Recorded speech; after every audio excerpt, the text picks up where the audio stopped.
As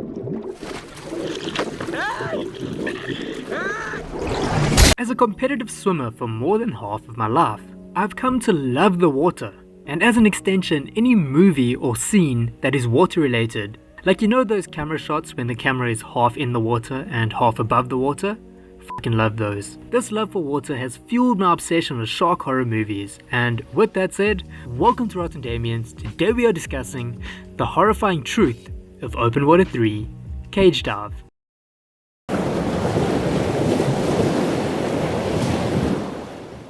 Open Water 3 Cage Dive was written and directed by Gerald Rossanato. He originally intended to title the movie Cage Dive, however Lionsgate made him add the Open Water 3 to the title. I think we all know the reason for that.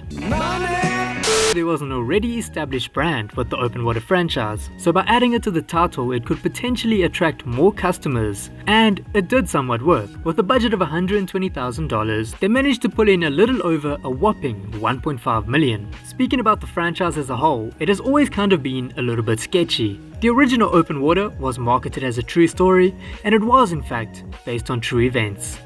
Then, the sequel was marketed as a true story in an attempt to attract more viewers. However, it was in fact based on a fictional short story titled Adrift, written by Koji Suzuki. The third movie is told in a mockumentary format, which also makes you question if the footage is real. However, it is also a complete work of fiction.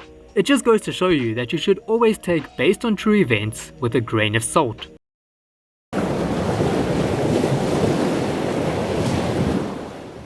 The movie begins with a diver finding a lost underwater camera. It then cuts into a new sequence showcasing how during a shark cage diving expedition, a tidal wave hit the boat, causing it to capsize and leaving civilians stranded in shark-infested waters. The movie then backtracks to show us all the footage on the found camera, which leads to the introduction of our protagonists. Our protagonists are three Americans, but unfortunately, the writers decided to portray them as typical cocky, loud, and proud American stereotype that films love to use. USA! Yeah! The group is made up of Jeff, Josh, and Megan. Jeff and Josh are brothers, Megan and Jeff are dating, but Megan is also secretly cheating with Josh. 2 for the price of 1, am I right? But I haven't even told you the best part yet. Jeff has no idea about Megan's infidelity, and he wants to propose to her. The three of them would like to enter an adventure reality game show in Australia, but to be selected they need to film an 8-minute video showcasing their wild side and why they should be selected. This is the explanation as to why the film is presented in a found footage format. The gang decide that their best shot to be selected for the game show is to fly to Australia and to go shark cage diving. Okay, so now that we've covered all of that, it brings me to the first flaw of the movie. There are a ton of unnecessary scenes. For example, this one scene where Josh sets up the camera to film his girlfriend having a shower. Firstly, that's f***ing creepy because she didn't consent, and secondly, he's dating her. Why would he need to film her naked? The scene is completely useless and it does not drive the plot forward at all. To balance the negative of the movie, here's a positive. Before Jeff and the gang fly to Australia, we get this shot. I'm capturing B-roll, that's what they call it in the business. In case you missed it, Jeff is taking some type of medicine and he appears to be uncomfortable, almost as if he doesn't want to be seen with the medication. Then later, in Australia, Jeff's mother gives him a call to ask if he has taken his medication. He again gets annoyed and tries to shrug her off. Yes, I have been taking them. Jeff has a heart condition, and if he doesn't take his meds, it can lead to a heart attack. I think the movie executed Jeff's character perfectly. He's portrayed as this macho, I don't need help, super cocky and jack guy, which perfectly encapsulates his character. He's embarrassed about his heart defect and therefore tries to overcompensate by making himself look independent and tough. He does not want to seem weak.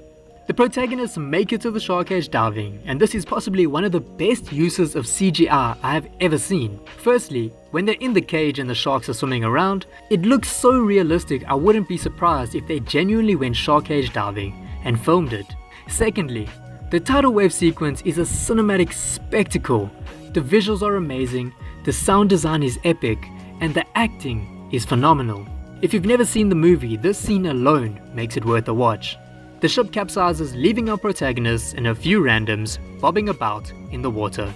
During their bobbing, a woman pops up in front of them. She then grabs her husband and proceeds to hold his fucking face together. I can't show you the scene due to YouTube guidelines, but it's an awesome practical effect. Our protagonist tried to back away from her, considering that her husband is bleeding out in the water and attracting sharks, and it's a good thing that they do, because moments later a shark dives between the group, eating the woman and her husband. This scene also brings me to another flaw I have with the movie.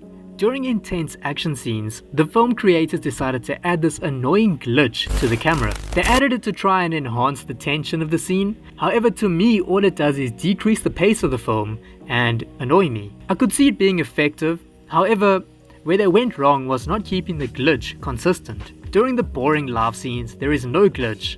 The camera only glitches when a shark or a whale is around, which is fucking stupid, because why would a shark mess with the functioning of a camera? So if they added the glitch to the normal scenes and the action scenes, it would make a lot more sense and keep the movie consistent. Anyway, the sharks are looking for dessert, so they begin circling around a lone swimmer. The swimmer tries to swim to the gang, but the big fish in the ocean rips him to shreds. And what does this teach us? There is always a bigger fish in the ocean. After that, the group pretty much floats around in the ocean, with a shark jump scare now and then to keep the viewer engaged. The next major plot point comes when Jeff's heart begins acting up, because he hasn't taken his medication. But it's okay for now, because he just takes a nap. Eventually nightfall comes, and the group's luck begins turning. They find a self-inflatable life raft that is filled with water and food.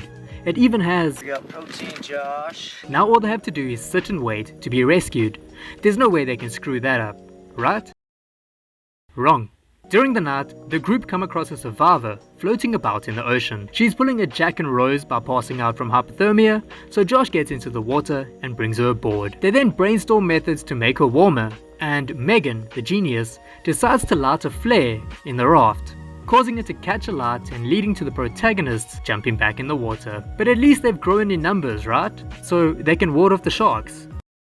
Wrong. They forgot the new girl on the raft, leaving her to burn alive. But it's okay, because all Megan wanted to do was...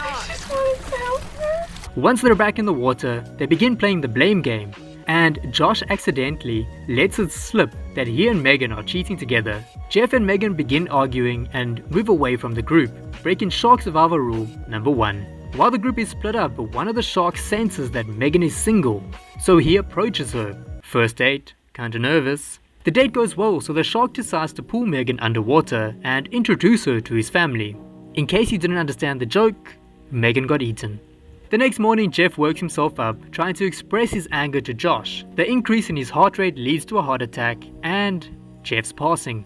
This leaves Josh alone to reflect on his actions, and that's exactly what he does. He speaks to the camera, telling us how much he loves his family and regrets everything he did with Megan. We then hear a helicopter flying above him, and we have hope that he may survive.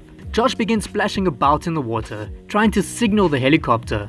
However, his rash movements attract a shark, which eats him. It's an incredibly unique scene, because it's not very often that we get to see a shark attack from the first person view. At one point we even see the inside of the shark's mouth.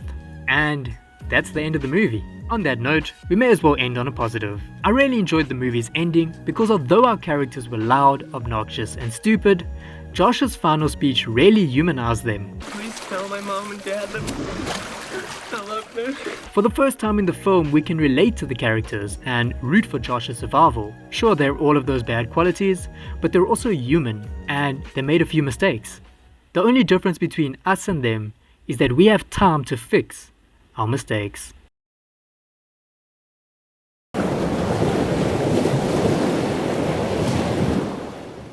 If we look at the franchise from a logical perspective, the original film is by far the best. However, if we look at the franchise from an emotional perspective, I actually enjoyed Open Water 3 the most. It is incredibly simple, fun, has amazing CGI, and it's overall just a good time.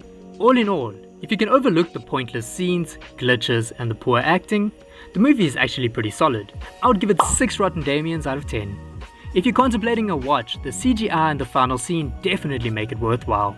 If you enjoyed this video, be sure to like, comment and subscribe, but it really helps the channel grow and for me to reach my goals. Let me know what you think of the movie in the comments down below. Thank you for watching, and I'll see you next week. I'm not gonna eat you.